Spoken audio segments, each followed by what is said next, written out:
നമസ്കാരം ഗൈസ്, ആർജിയാണ്. നമ്മൾ രാത്രി 9 ഫുഡ് ഉണ്ടാക്കിക്കൊണ്ടിരിക്കുകയാണ്. ഇന്ന് ഇച്ചിരി ലേറ്റായി ഫുഡ് ഉണ്ടാക്കാനായിട്ട് കാരണമുണ്ട്, ഞാൻ പറഞ്ഞില്ല. പുട്ടിന് വേണ്ടി തേങ്ങ പൊട്ടിക്കുന്നുള്ളൂ. ശ്രുതി നിന്ന് പാമ്പിനെ കണ്ട് പേടിച്ചോടി ഒരുപാട് പെട്ടിരിക്കുന്ന ദിവസമായിരുന്നു. എങ്ങനെയുണ്ട് ശ്രുതി? പാമ്പിനെ കണ്ട് എത്ര പ്രാവശ്യം കണ്ട്? 2 പ്രാവശ്യം പാമ്പിനെ കണ്ട് ഗൈസ്. ഒന്ന് മൂർഖനായിരുന്നു, ഒന്ന് ചേരയായിരുന്നു. പക്ഷെ ആദ്യം കണ്ടത് മൂർഖനെയാണെന്ന് മണ്ടത്തേക്ക് തിരിച്ചറിഞ്ഞില്ല. പസ്തി ഉടർത്തി നിന്നിട്ട് പോലും മൂർഖനാണെന്ന് മനസ്സിലാക്കാതെ ചേരാന്ന് വെച്ച് നോക്കി കയറുന്നു. ഇവിടെ ഇഷ്ടംപോലെ പാമ്പിന്റെ ശല്യമുണ്ട് ഗൈസ്. റോട്ടില് ഒന്നും കുളിക്കാൻ പോയപ്പോൾ കണ്ടത് മൂർഖനായിരുന്നു, പിന്നെ മുകളിൽ നടക്കാൻ പോയപ്പോൾ റോട്ടിൽ വെച്ച് കണ്ടത് ചേരയായിരുന്നു. ഇവിടെ അത്രയും പാമ്പിന്റെ ശല്യം ഉണ്ടായിരുന്നു. ഇവിടെ സ്ട്രീറ്റ് ലൈറ്റ് ഇട്ട് ഇതിനകത്ത് സർക്കാർ ഉള്ളത്.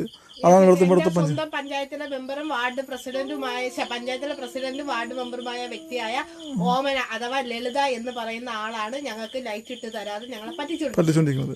നമുക്കിന്ന് ഫുഡ് ഉണ്ടാക്കി കാണാം. എനിക്ക് കഴിക്കാനുള്ള പുട്ട് ആയിട്ടുണ്ട്. ബാക്കി രാവിലത്തേക്ക് കഴിയുന്ന പുട്ടാണ്. ശ്രുതിക്ക് അവിടെ തേങ്ങാ ശ്രുതി ഒരട്ടി ഉണ്ടാക്കണം. ഇവിടെ ഒരട്ടിയിൽ ആരോ കൂടോത്രം ചെയ്യുന്നു.